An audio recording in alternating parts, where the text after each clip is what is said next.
قرة أعيننا ومولانا محمد وعلى آله وأصحابه وذرياته أجمعين أما بعد أشهد أن لا إله إلا الله وأشهد أن محمد رسول الله وأفوض أمري إلى الله إن الله بصير بالعباد حسبي الله لا إله إلا هو عليه توكلت وهو رب العرش العظيم قال الله تعالى في كتابه الكريم حكاية عن نبي الله موسى عليه السلام رب اشرح لي صدري ويسر لي أمري واحلل عقدة من لساني يفقهوا قولي. Para alim, para asatid, para bapak dan ibu sekalian, hafizoni wa hafizakumullah.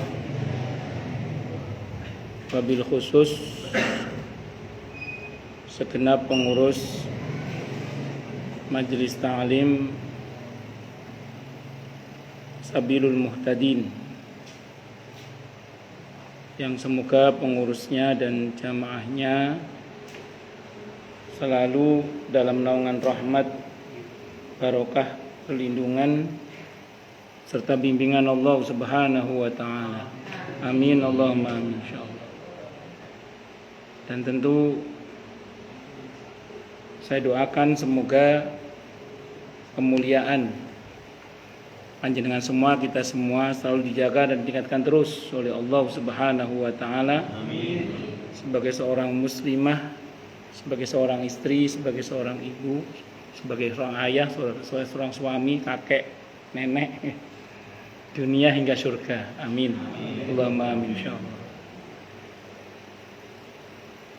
Allahumma inna nas'aluka ilman nafi'a wa rizqan thayyiba wa amalan mutaqabbala wa fatahallahu lana futuhal arifin. Allahumma inna na'udzubika min ilmin la yanfa' wa amalin la yurfa wa qalbin la yakhsha wa du'a'i la yusma. Allahumma ati anfusana taqwaha wa zakkiha anta khairu man zakkaha anta waliyuha wa maulaha.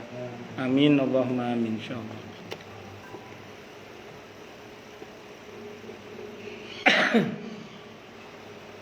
Masih melanjutkan kajian kita, sekarang kitab Sababun Nuzul.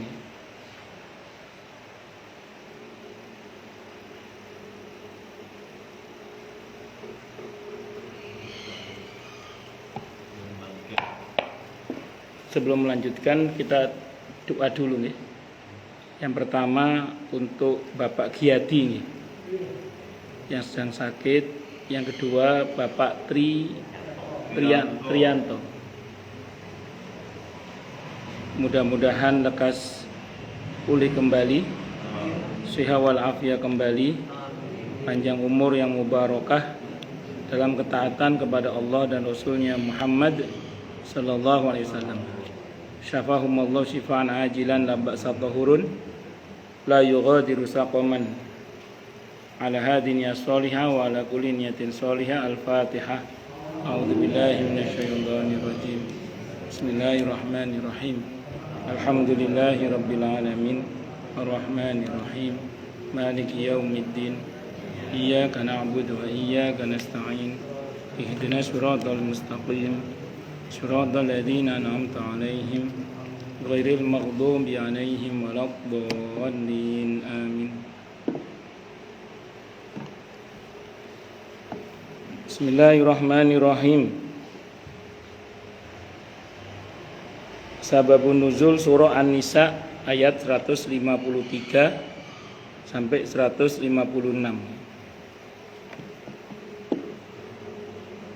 Yas'aluka ahlul kitabi an tunazzila alaihim kitaban minas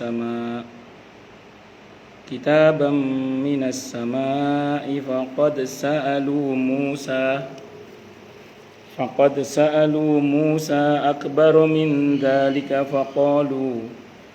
فقالوا أرنا الله جهرة فأخذتهم الصاعقة بظلمهم ثم اتخذوا العجل من بعد ما جاءتهم البينات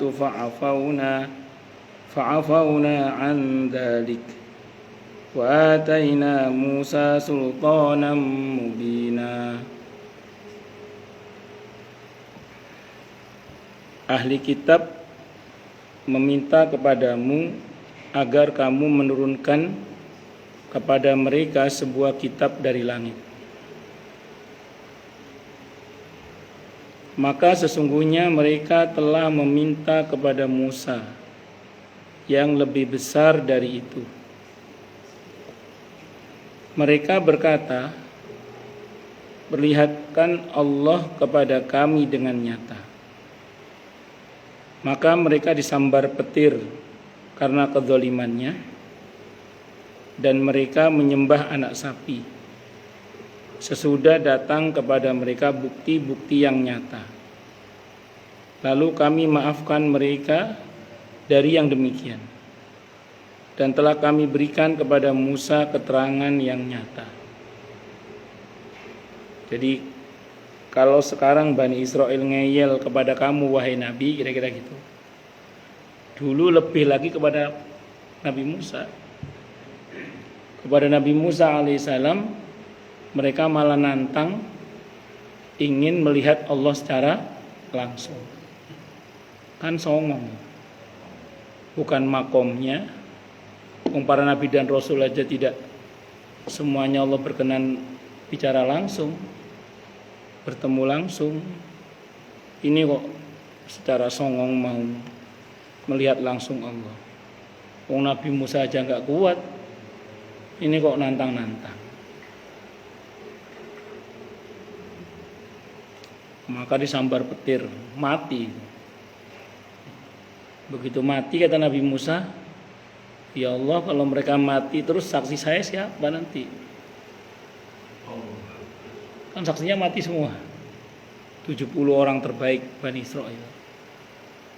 Itu 70 orang terbaiknya loh itu sih. Mulutnya masih kayak gitu. Gimana kalau yang terburuknya? Yang terbaiknya aja masih kayak gitu songongnya. 70 manusia terbaik Bani Israel. Sambar petir mati kan. Begitu Nabi Musa bilang, ya Allah, kalau mereka mati terus saksi saya siapa? Akhirnya dihidupkan lagi oleh Allah untuk jadi saksi bahwa Nabi Musa betul-betul mendapat perintah dari Allah. Tapi mereka melihat langsung betapa Nabi Musa itu mendapatkan kitab Taurat, mendapatkan wahyu dari Allah langsung, dapat mukjizat. Itu aja mereka masih membangkang dengan membuat pedet, patung pedet dari emas yang disembah itu oleh Samiri itu. Iya. Itu padahal mereka sudah menyaksikan mukjizat Nabi Musa. Termasuk melihat Nabi Musa mendapatkan perintah dari Allah dalam bentuk kitab Taurat itu. Jadi Nabi itu diajari oleh Allah, enggak usah kaget. Nabi Musa dulu lebih parah lagi tuntutan mereka itu. Ini mereka nuntut kepada Nabi agar Nabi menurunkan kepada mereka sebuah kitab dari langit. Al-Quran itu maksudnya jangan dicicil, langsung plek gitu loh, kayak Nabi Musa gitu maksudnya. Kan nabi-nabi terdahulu itu kitab sucinya langsung plek gitu. Langsung plek gitu. Apa? Nggih langsung nggih gelok-gelok mboten ngertos, supaya jelas langsung satu kitab gitu. Kan para nabi bukan pelupa Pak, dia penghafal. Jadi begitu diwahyukan langsung hafal. Al-Quran itu andaikan dibacakan kepada Nabi kita Muhammad SAW dari awal sampai akhir, seketika ya langsung hafal beliau dan tidak lupa. Karena Nabi itu fatona, cerdas. Cuman khusus untuk Nabi kita Muhammad sallallahu alaihi wasallam Allah menghendaki memang berproses, enggak langsung. Wa rafa'na fawqahum Wa rafa'na fawqahum at-tura bimitsaqihim wa qulna lahum udkhulul baba sujjadan wa qulna lahum la ta'du fis sabti wa akhadna minhum mitsaqan ghalidha. Dan telah kami angkat ke atas kepala mereka bukit Tursina untuk menerima perjanjian yang telah kami ambil dari mereka. Dan kami perintahkan kepada mereka, masukilah pintu gerbang itu sambil bersujud. Dan kami perintahkan pula kepada mereka, janganlah kamu melanggar peraturan mengenai hari Sabtu. Kami telah mengambil dari mereka perjanjian yang kokoh. Sebenarnya kalau menurut riwayat yang lainnya, Allah tawarkan kepada mereka hari Jumat sebenarnya. Mereka tidak mau. Sampai akhirnya jadi hari Sabtu. Ditawarkan ke Nasrani hari Jumat itu juga nggak mau. Nanti jadinya hari Ahad. Muslimin yang menerima hari Jumat sebagai Sayyidul Ayyam.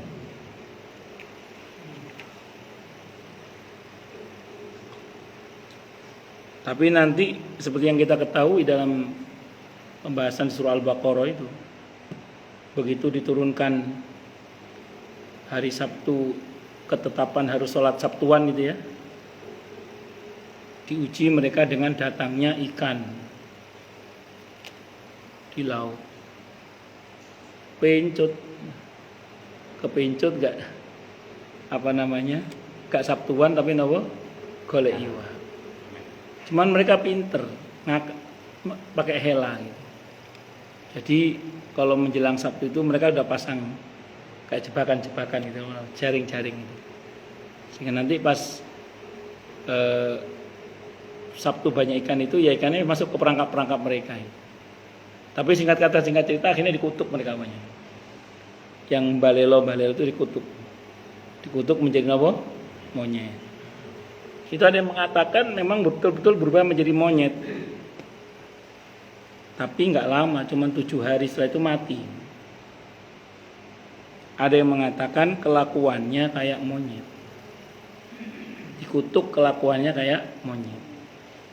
Monyet itu serakah, olid pakai dal. Makanya orang-orang Bani Israel itu, orang-orang Yahudi, kebanyakan ya maksudnya orang-orang Yahudi, tentu yang belum dapat hidayah ya. Orang-orang Yahudi yang masih dablek lah.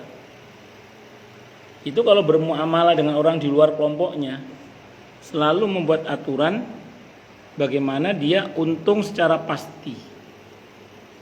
Soal orang lain rugi terserah. Maka aturan pinjam meminjam uang ala ribawi itu kan yang punya ide kan orang-orang Yahudi pertama. Itu dengan cara dibuat orang yang berhutang itu memberikan keuntungan secara pasti kepada dia. Soal nanti yang di sana terserah mau untung mau rugi tidak peduli dia. Yang penting dia dapat untung secara pasti. Itu seperti itu. Dan mereka eksklusif kebanyakan. Orang-orang Yahudi itu kebanyakan eksklusif. Mereka nggak inklusif. Mereka nggak terbuka. Sehingga kalau ada komunitas di luar kelompoknya itu ya mereka nggak suka pasti. Makanya kan sempat ada, nggak tahu betul apa enggak, itu kalau memang betul kan, naudzubillah min syarri dzalik, mereka kan akan membunuh ras manusia di luar kelompoknya kan, akan dihabisi semua. Dia maunya ya hanya mereka saja, karena mereka merasa dirinya itu telah diutamakan oleh Allah. Nah iya diutamakan ketika kalau mentaati Allah dan Rasulnya. Tapi kalau nggak taat pada Allah dan Rasulnya ya sami mawon. Itu seperti itu. Allah Akbar. Dan kita lihat bagaimana mental mereka sekarang kan, betul-betul seperti monyet. Nah kalau ada yang mengatakan itu bukan manusia, itu memang bukan manusia. Kelakuannya kayak kelakuan monyet.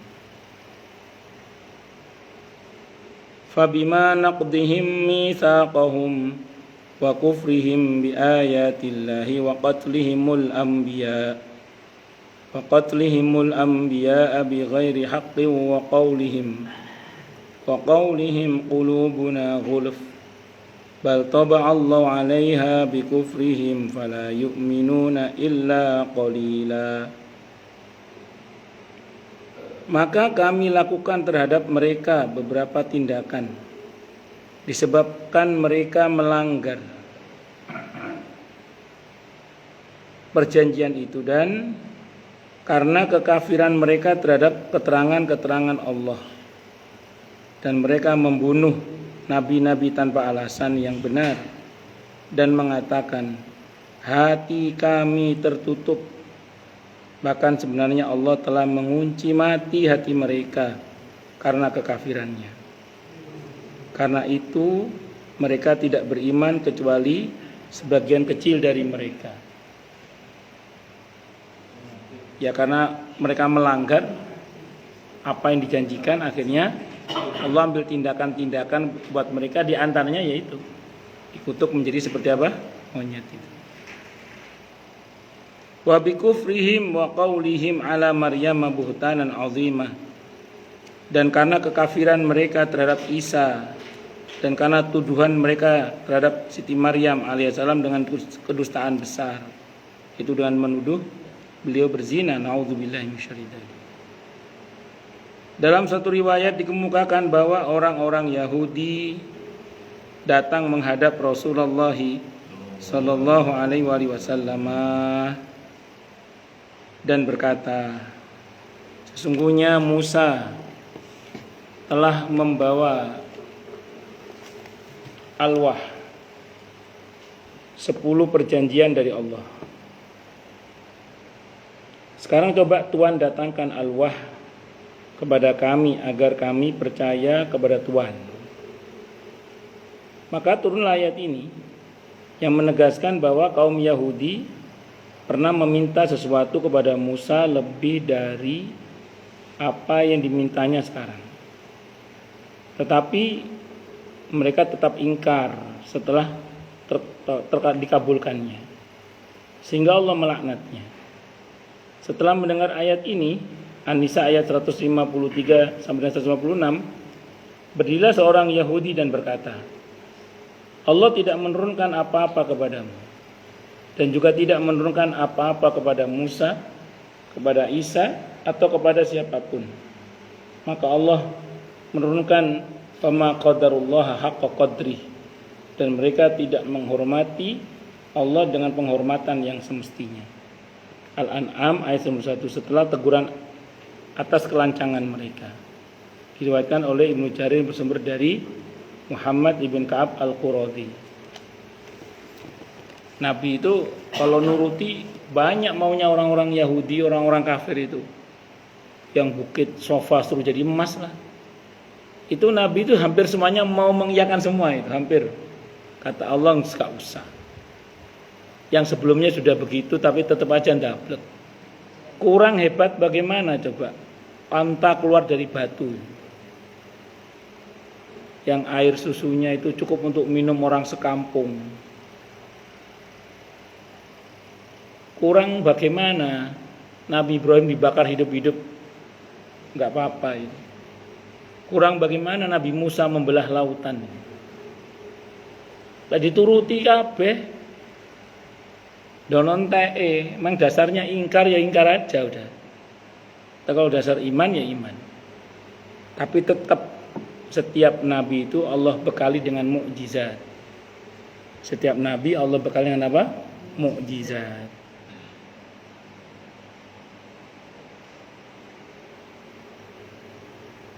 Allahu Akbar. Sababun nuzul surah An-Nisa ayat 163. Inna auhayna ilaika kama auhayna ila Nuhi wan nabiyyina min ba'dih. Wa auhayna ila Ibrahim wa Ismail wa Ishaq wa Yaqub wal asbat wa Isa wa Ayyub wa Yunus wa Harun wa Sulaiman wa ataina Dawuda zabura. Sesungguhnya kami telah memberikan wahyu kepadamu, sebagaimana kami telah memberikan wahyu kepada Nuh dan nabi-nabi yang kemudiannya. Dan kami telah memberikan wahyu pula kepada Ibrahim, Ismail, Ishak, Yakub dan anak cucunya, Isa, Ayub, Yunus, Harun dan Sulaiman alaihi wassalatu wassalam. Dan kami datangkan Zabur kepada Dawud alaihi salam. Dalam suatu riwayat dikemukakan bahwa Adi bin Zaid berkata, kami tidak mendapat keterangan bahwa Allah menurunkan sesuatu kepada siapapun sesudah Musa. Maka turun ayat ini sampai peringatan atas pernyataannya, sebagai peringatan atas pernyataannya. Diriwayatkan oleh Ibnu Ishaq yang bersumber dari Ibnu Abbas. Jadi gini ya, yang diberi kitab itu memang cuma 4. Nabi Musa alaihissalam. Terus siapa lagi? Nabi Dawud. Dawud dulu Bu, Nabi Dawud. Zabur. Nabi Musa Taurat, nggih. Terus Nabi Dawud Nabi Dawud apa namanya? Zabur. Terus Nabi Isa Injil. Nabi Muhammad Al-Qur'an pun. Terus apa yang lain enggak dikasih? Kitab sih enggak. Cuman wahyu tetap turun. Biasanya dalam bentuk suhuf, lembaran-lembaran. Suhuf Ibrahim wa Musa, ada suhufnya Syis, Nabi Syis, ada suhufnya Nabi Uzair, ada suhuf dan beberapa nabi-nabi yang lain yang punya suhuf-suhuf, lembaran-lembaran. Jadi memang tidak semua diberi kitab, tapi semua diberi wahyu para nabi dan rasul itu. Jadi tidak semua diberi kitab, tapi semuanya diberi wahyu. Ya berupa suhuf-suhuf itu, lembaran-lembaran itu.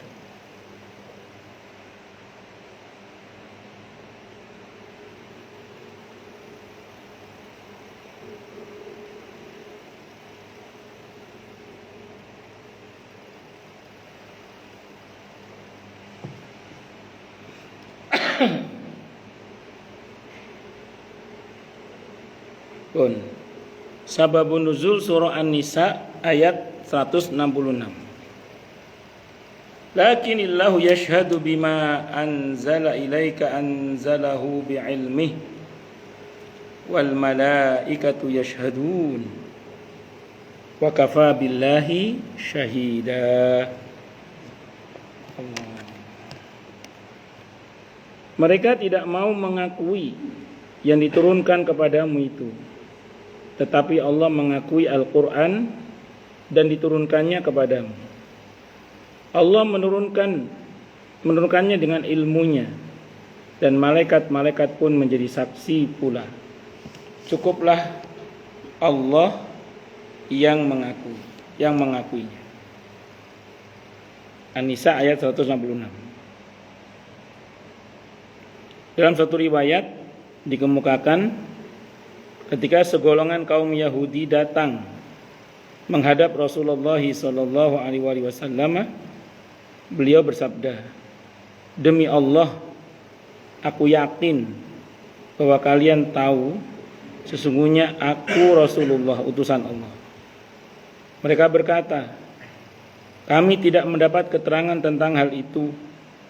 Maka Allah menurunkan ayat ini sebagai penegasan atas kesaksian Allah dan malaikatnya, lebih menjamin kebenaran atas kerasulannya.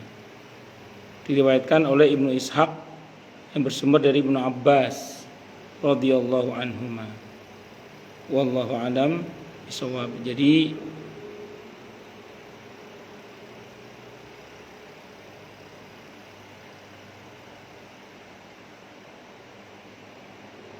kalau bahasa sederhananya gini deh. karena mereka sering mati kutu berhadapan dengan Nabi kita Muhammad SAW. Terus langkah terakhir yang mereka tempuh adalah, bos, aku nggak bisa menerima Al-Quran sebagai kitab suci, kami tidak mengakuinya. Kami tidak mengakuinya. Allah itu cuma bilang gini sama nabinya, mereka nggak ngakui urusan mereka, yang penting Allah mengakuinya. Jadi orang yang ikhlas itu nggak peduli dengan pengakuan manusia. Orang mau mengakui atau tidak mengakui, bagi dia nggak masalah.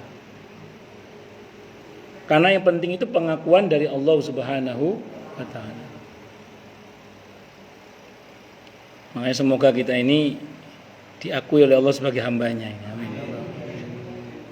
Dan semoga Allah muliakan kita dunia akhirat. Amin. Allahumma amin. Karena kalau cuma tampak mulia di hadapan manusia, semua bisa. Yang kita inginkan adalah betul-betul kita ini dipandang mulia oleh Allah Subhanahu wa ta'ala. Saya kira ini yang bisa saya sampaikan, semoga bermanfaat. Kalau sampai isa mawon nggih, mau lanjut teng klender. Monggo silakan yang mau tanya dulu. Insya Allah. Tanya, protes, marah boleh, silakan kalau ada.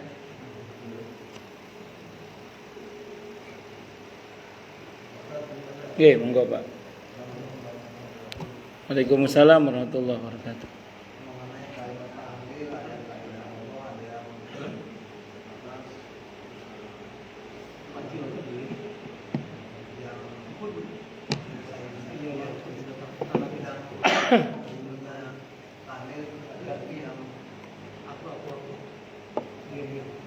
Yang lebih dari itu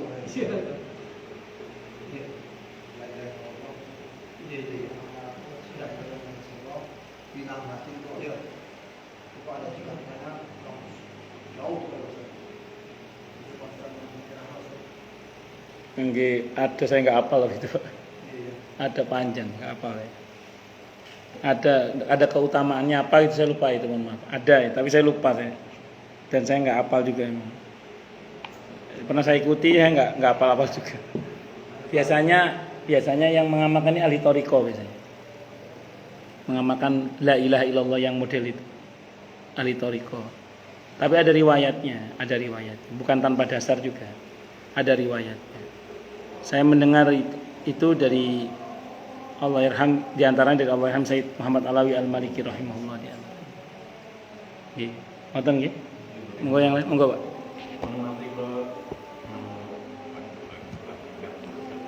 Ini laknatnya dari Bu Maryam sama Daud ke orang Yahudi itu berlaku sampai sekarang. Berlaku kalau mereka kelakuannya masih sama. Kalau Siti Maryam kan karena berkaitan dengan tuduhan mereka bahwa Siti Maryam itu adalah berbuat yang tidak benar kan. Nyatanya kan orang Yahudi sampai sekarang kalau nyebut Nabi Isa kan sebagai anak haram. Orang Yahudi itu ya Yahudi sing sengklek maksudnya. Yaitu kalau nyebut Nabi Isa itu anak haram. Mereka menghina Nabi Isa, menghina Siti Maryam. Maka selama mereka nggak berubah ya masih, kecuali mereka yang tobat masuk Islam, tidak begitu lagi berarti. Nah itu baru nggak berlaku laknat atas mereka. Satu, Nabi Daud juga sama, otomatis. Nabi Daud itu oleh orang Yahudi dinarasikan gini, ngerebut suami orang gitu aja deh. Ngerebut istri orang, maaf. Kok ngerebut suami orang? Ngerebut istri orang dengan cara-cara yang tidak baik. Itu ulama mengecam itu. Cerita Israiliyat yang dibuat oleh orang Yahudi itu. Kan ceritanya Nabi Daud naksir sama wanita cantik yang sudah punya suami. Terus bagaimana caranya supaya suaminya mati, disuruh jihad, suruh perang. Ternyata enggak mati-mati, suruh perang lagi sampai mati pokoknya. Iya, tapi itu kan tidak benar cerita itu. Itu cerita bohong. Itu makanya pantas dilaknat dengan gara-gara Nabi Daud difitnah seperti itu. Mereka terlaknat itu. Nabi Daud itu Difitnah juga oleh mereka itu. Jadi itu Pak, kalau ceritanya saya baca dari ini, kalau orang Yahudi dan orang Kristen Buddha itu apa kan? Asbabnya itu gimana? Kenapa? Buddha. Yahuda. Buddha. Itu. Oh, kenapa? Orang Kristen. Kenapa kata Buddha? Ya mungkin karena mereka hina itu mungkin. Berarti lebih sadis. Iya, kan orang Yahudi itu kalau mandang orang Nasrani itu kan jelek banget. Rendah banget. Tapi aneh ya. Ketika dia dibantai oleh Hitler, yang notabene kan palang itu kan. Ya. Yang membela orang Yahudi itu siapa? Utsmani. Iya, Sultan Abdul Hamid II, Turki Utsmani. Tapi begitu Turki Utsmani ada masalah, berada di pihak mana itu orang Yahudi itu? Berada di pihak lawan untuk menjatuhkan Turki Utsmani. Apa? Oh, enggak. Padahal ditolong mentung. Tolong malah mentung. Enggak, ditolong malah mentung.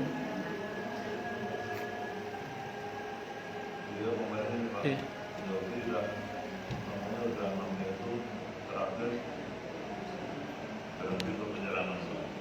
Oke, mudah-mudahan Palestina segera merdeka lah, amin. Iya. Monggo yang lain silakan. Napa? Cukup nggih? Kita tutup dengan hamdalah. Alhamdulillahirabbil alamin. Semoga kajian kita bisa bermanfaat, mubarakah di dini wa dunia wal akhirah untuk kita, keluarga kita dan seluruh umat Islam semuanya. Dan mudah-mudahan kita semua dijadikan oleh Allah sebagai orang-orang yang sukses dunia akhirat, selamat dunia akhirat, bahagia dunia akhirat, dan dipermudah setiap urusan kita oleh Allah fi dini wa dunia wal akhirah. Semoga Allah limpahkan hidayah selalu untuk kita. Semoga Allah tingkatkan selalu hidayah untuk kita. Dan semoga Allah berikan hidayah untuk siapapun yang melihat kita. Subhanakallahumma bihamdika asyhadu an la ilaha illa anta astaghfiruka wa atubu ilaik. Sallallahu alaihi Muhammad wa ala alihi wasallam. Saya mohon maaf. Wassalamualaikum warahmatullahi wabarakatuh.